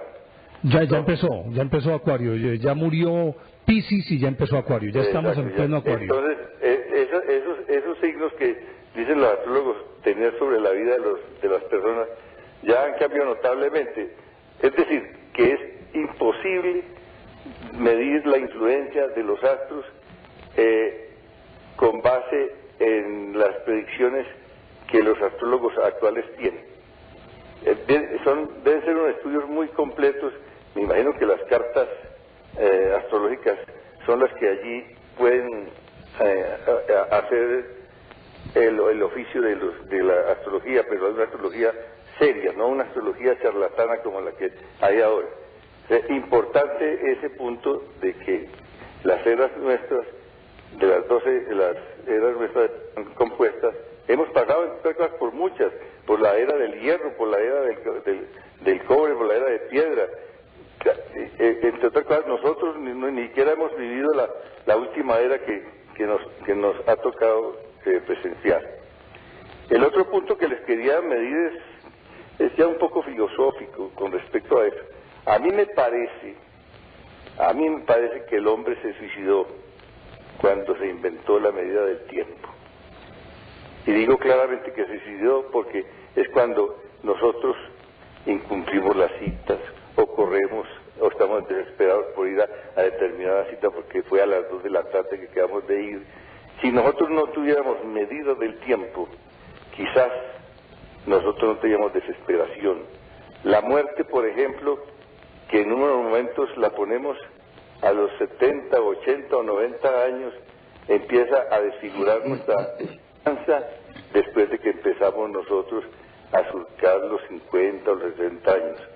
En los primeros años no hay ese problema, pero como tenemos la medida del tiempo, en el sentido de que podemos morir a los 80 o 90 años, cuando estamos en los 70 empezamos a desesperarnos, ya vamos a morir. Más aún nos pensionan. De manera que el hombre se suicidó cuando inventó la medida del tiempo, no debió haberlo hecho. Eso me parece que es una herencia grave que nos dejó. Esa es la herencia de Adán y Eva en el paraíso que nos midió el tiempo. Y lo otro es claramente otra posición que tengo yo, es que el mundo ha pasado filosóficamente por varias partes y convive con ellas. O el mundo es ontológico para algunas personas, o el mundo es intuitivo para otras, o el mundo es científico. Todos convivimos o con las tres, o con una de ellas, o con dos de ellas. Entonces razonamos con base en ella. A mí me gusta más la intuitiva, me gusta más saber que las cosas dependen de nuestra consideración psicológica y no de las fuerzas de tipo científico que tratan de medir. Bueno, esos eran mis tres aportes que quería hacer al programa que considero muy importante, muy querido ese programa. Muchas gracias, les agradezco. Son muy amables ustedes en atenderme. Don Juan, usted también muy amable. Don Jaime. Don Jaime, muy amable. Estoy de acuerdo completamente con usted sobre el tiempo. ¿Cómo sería bueno que no nos midieran el tiempo? Sobre todo a vos. Eso sería un paraíso. Sobre todo a vos. Sí, señor. Sí. Estoy completamente de acuerdo. Sí. Hombre, saludemos a don Alfredo Briceño, que nos llama desde el centro de Medellín. Don Alfredo. Muy buenos días. ¿Cómo están? No sé si ustedes se acuerdan. Sí, claro. Acaba de llegar de China. No. ¿O no ha ido a China? Yo todavía no he viajado, pues nosotros no viajamos sino hasta marzo, si Dios quiere, porque empezó el nuevo año en China y eso es un mes y pico de pura rumba por allá en los lados. Nosotros no tenemos participación en esas festividades, que son completamente ajenas a las de nosotros. Pero pues quería saludarlos, desearles un feliz año, una feliz Navidad. He tenido participación con ustedes y quería hacer un pequeño aporte a la cuestión que se referían ustedes sobre los horóscopos. Yo tengo una teoría, que es decir, el horóscopo para cada persona debía regir era a partir del día en que fue concebido y no a partir del día de nacimiento. Y eso lo empecé a pensar hace poco, que me llegó un nieto que se adelantó al tiempo, parece que no le gustó mucho la cuestión de estar en el vientre de la madre y se vino con 26 semanas. O sea, nació muy pequeñito, de 800 gramos, eso mejor dicho. Y de ahí para acá yo empecé a pensar unas cosas diferentes. Yo dije, bueno, pero si el horóscopo funciona, ¿qué horóscopo va a funcionar para este niño que nació el 17 de septiembre y realmente debía haber nacido el 15 de diciembre? Entonces, a muchas personas yo les exponía esa teoría. Yo creo que el horóscopo debe funcionar desde el momento en que uno fue concebido. No sé si ustedes estén de acuerdo con esa teoría. No sé qué dirá usted, don Néstor Armando y don Juan Manuel. Pues hace un ratico decía que los dos bandos en pugna, los que hablan de la astrología como una superchería, los que hablan de la astrología como se le cataloga como pseudociencia, pero que con cierto fondo científico. Y precisamente hacíamos ese planteamiento. Nació, es decir, ¿por qué se toma el momento exacto del nacimiento, del alumbramiento, y no el de la concepción?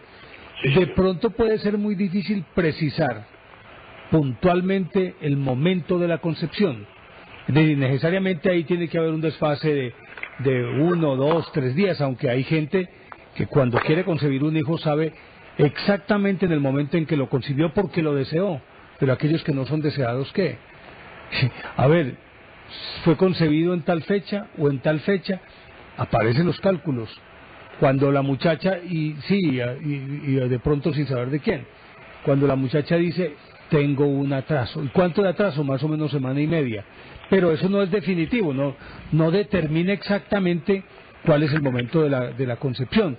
De ahí que puede prestarse para confusiones, don Alfredo. Sí, señor. Claro que pues en el caso mío particularmente, y después de que mis hijos ingresaron a la religión cristiana, pues ya nosotros nunca volvimos a ver eso de los horóscopos ni el tarot. Es decir, porque la Biblia, pues como lo prohíbe puntualmente. Yo no entiendo cómo hay programas, por ejemplo, como el de, por decir, RCN, en el caso de RCN, que sale el padre Chucho y a los 5 minutos sale Yanín hablando que el horóscopo, que el tarot, y que lo mismo en Caracol, que sale el padre Linero y despuesito sale un mentalista, no sé qué. Entonces yo no entiendo dónde está ese dualismo que hay ahí, de que revuelto el diablo con Jesucristo. Yo no entiendo cómo funciona eso, porque pues, seguro entiendo en la Biblia eso está prohibido. Yo por eso no le volví a parar bola, simplemente quería hacer ese aporte. Yo quería era más bien era hacer un aporte. Yo tengo una hija que está en Haití y con el problema ahorita lo que sucedió hace 8 días, inclusive que ayer volvió a haber otro terremoto y lo poquito que está en pie lo acabó de tumbar.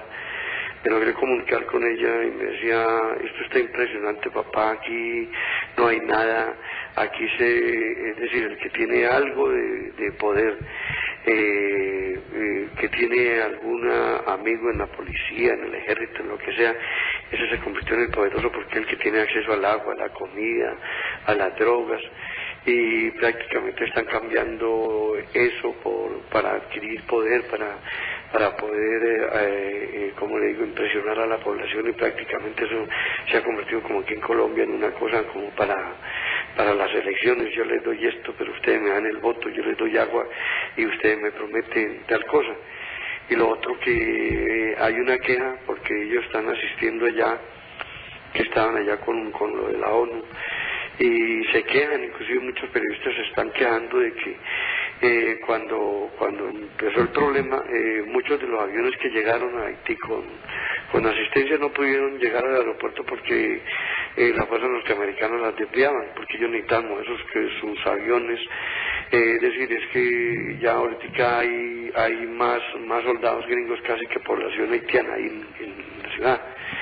Y el problema que decían está tan grave que ahorita que están ordenaron que todos los periodistas extranjeros tenían que salir del aeropuerto.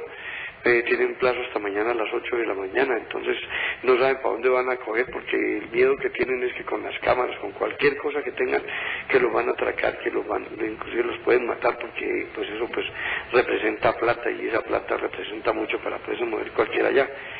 Y una cosa que me decía, papá, usted que viaja tanto a Venezuela y que tiene tantos amigos en Venezuela, ¿por qué no busca ver que lo que más se necesita en Haití, fuera de agua, fuera de todo, lo que necesita es gasolina? Y el único que puede aportar gasolina ya en este momento es Chávez, ya que habla tanto, ya que promete, ya que dice que es el amigo del pueblo, porque Chávez no está surtiendo de Venezuela gratuita a Haití, que es lo que se necesita para poder mover los camiones que van a dar la ayuda a la gente. Sí, claro.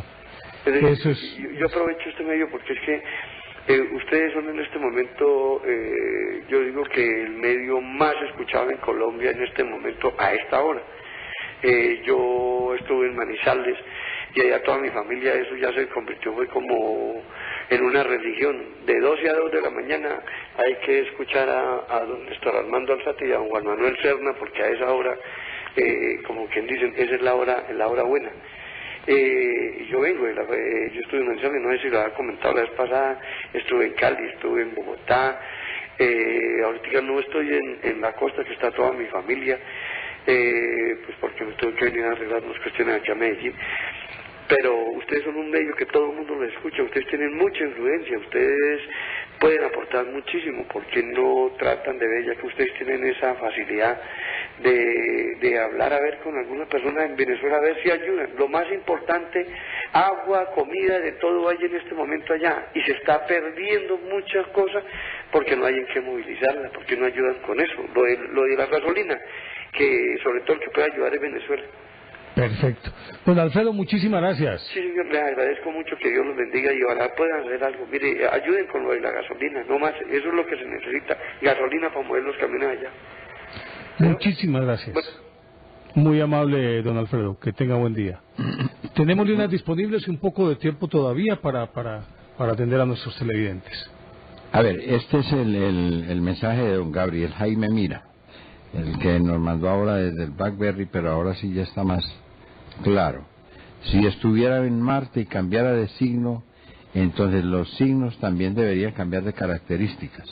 Aunque no creo en que la ubicación de ciertos cuerpos celestes influya en la forma de ser o actuar de las personas, creo que desde pequeños nos dicen qué signos somos y cómo son los nacidos bajo este signo, y nos lo creemos de por vida.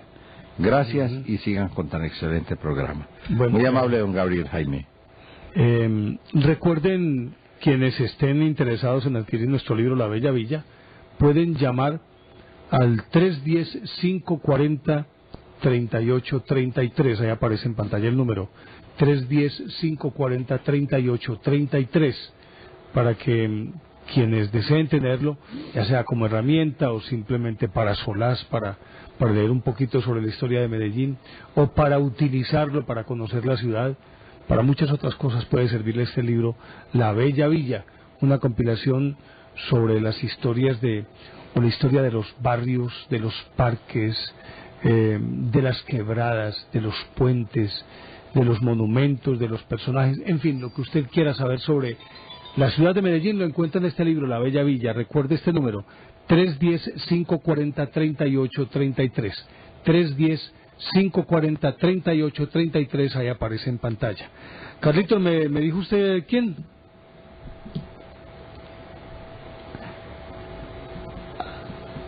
Ya. Al profesor Fernando, bienvenido. Fernando Abad. Hola, Néstor Armando, profesor Juan, muy buenas noches. Mire cómo es la vida. Ayer me tocó empezar y hoy como parece que me va a tocar terminar. Le va a tocar cerrar, sí, señor. Sí, señor. Pues, con las buenas noches a la audiencia y muy amable. Noche, buenos días. Me gusta ese nombre también, con el búho. Bienvenido. Néstor Armando, un favorito, apúnteme ahí, por favor. Sepáreme un librito y usted me lo firma, una notica y rulla. ¿Cómo? Ya lo llamo al 310. Que le separe el libro y después se lo firma. Listo, con mucho gusto, profe. Con mucho gusto, profe. La astrología, los astros. Hombre, yo soy de un signo que es el signo Virgo, pues para el 9º mes. A ver, me imagino que fui concedido para en las fiestas de diciembre, seguramente, don Juan. Ese es un signo muy raro. ¿Cierto que sí? Sí, ahora no, ahora ya no existe eso. Ajá. Pues no creo mucho en eso y en los horóscopos, y no, la verdad no le paro muchas bolas a eso. Pero respeto, pues obviamente todas las personas tienen su creencia y usted sabe que uno debe respetar la diferencia. Frente al otro tema, pues ayer tal vez lo tocaba un poquito, hay una materia que me gusta mucho que se llama la prospectiva. Gerencia en la prospectiva, es algo que tiene que ver con el análisis de modelos de futuro. Yo recuerdo, y usted me enseña, doctor Juan Manuel, Tales de Mileto, por ahí en los primeros años de la humanidad, el número, y a partir de los números empezó a pensar, y a partir de los números, el conocimiento y el desarrollo mental permiten desarrollar planeación y planeación estratégica a través del desarrollo de la historia. Fue el fundador de la escuela técnica. Es correcto. Del TECNE. De la TECNE. Claro, sí, señor. Hablábamos de la paideia, de la tecnología, la TECNE, el ARET, bueno, de todos esos temas que los griegos y los romanos tenían en la formación, únicamente para la guerra en un principio, pues ya después para ser más intelectuales y tener un conocimiento más adecuado en las épocas. No, y para mejorar la calidad de vida, pues, porque es que ellos utilizaron eso fue para mejorar sus condiciones de vida. Usted recuerde que los que cambiaron el mundo fueron los técnicos y los artesanos. Así es, y los oficios, sí, que había que ir construyendo máquinas. Y los locos. Y la energía. Y los locos, profe, y los locos. Y los locos, obviamente, los lunáticos, vos los decías ahora en esto. Pero entonces quiero llegar, ¿por qué la perspectiva? A partir de 1960, yo no estoy, de pronto me corrigen, Peter Senge es el fundador de esa escuela en los años 60, y hay una corriente francesa y una corriente estadounidense. El método Delphi, que es un método matemático, imagino que fundado obviamente en Pitágoras y todos esos matemáticos antiguos, el método Delphi lo que permite es no ser futurólogo, no, a través del modelo matemático, tomar lo que ha pasado en lo histórico, en lo anterior, montar un modelo y generar un modelo de futuro con varias alternativas. Es decir, que el administrador de futuro, con el método DESI, que es una metodología basada y bien probada y fundamentada, permite que usted tenga un modelo para un futuro en una sociedad desarrollada. Entonces, la prospectiva no es algo que venga de la locura, no, es algo que se ha venido desarrollando desde el año 60. En Colombia venimos hablando de las universidades más o menos desde 1980, de la gerencia de la prospectiva, una herramienta que permite construir el escenario de futuro que las empresas o los estados o los gobiernos o las sociedades, los municipios o los departamentos pueden tener como una herramienta interesante para tomar decisiones, como hablábamos ayer en nuestra mata. Ese era como mi pequeño aporte en el día de hoy. Yo les agradezco mucho. Ustedes siempre con esas elucubraciones que hacen, yo no sé que ustedes, ¿a qué hora leen todo eso en el día, hombre? Para empezar a conversar el tema, ¿cómo hacen? No, eso sale así, eso tiene que salir así. Así en calientico, es que sí, así en caliente, claro. Con libros, ¿cuál biblioteca tenemos en la casa, pues? Así no, lo que pasa es que hay que consultar un poquito, eso sí, pues, sí. Y tener ahí como a mano algunos elementos claves, pero la conversación surge así de manera espontánea. Le cuento pues que me pone a escarbar usted aquí en mi biblioteca por las noches, porque yo de 12:15 para hasta 12:40 analizo qué es lo que están haciendo. Voy y busco lo que tengo y digo, por aquí vamos a ver si les puedo ayudar un poquito. Ustedes son dos eminencias del conocimiento, yo los felicito. Profe, muchísimas gracias. Que esté muy bien. Y bienvenido siempre. Y bienvenido siempre. Llegamos al final, sacamos conclusiones, Juan. Completamente de acuerdo con lo que dicen los oyentes, los televidentes.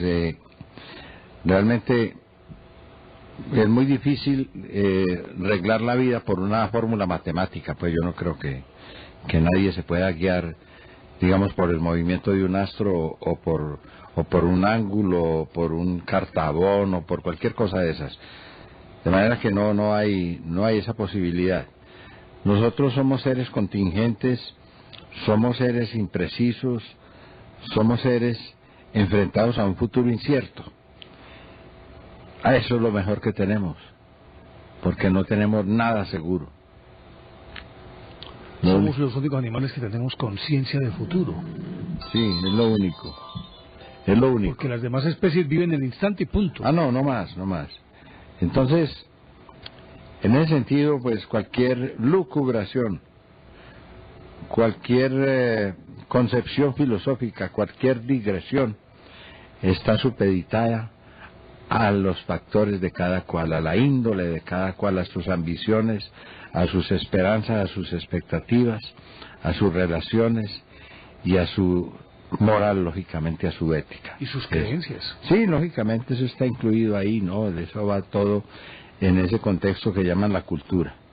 Pero, bueno, yo creo que esa también es una forma de vivir y de esperar aquella hora incierta y aterradora del morir. Yo creo que depender de lo que puedan decir los astros, creo que puede ser la peor de las esclavitudes. Uno depender de lo que le digan a uno que puede suceder en el futuro. Es vivir permanentemente con temor a lo que va a suceder. Es temerle a la vida más que temerle a la muerte. Porque la vida es un riesgo y todos los días lo corremos. Aunque aparentemente se nos convierte en algo tan rutinario, tan anodino, y que por serlo dejamos de ver la vida en su justa dimensión como la gran oportunidad de vivir, de tomar el riesgo, entonces simplemente nos abandonamos a que otros nos digan qué es lo que debemos hacer. Yo creo que es la peor de las esclavitudes. La vida tiene sentido en la medida en que en todos los días nos disponemos a descubrir en cada instante, en cada segundo, el secreto de la vida, que precisamente el secreto de la vida es dejar que transcurra y que venga tal cual nos llegue, aprender a vivir con eso, a disfrutar de eso, a capotearlo y a sentirnos plenos, porque solamente aquel que tiene la capacidad de enfrentarse a algo que no conoce es valiente. Ese es el verdadero valiente. Un saludo especial al doctor Jaime Monsalve, que nos escribe aquí y que también está necesitando uno de los libros.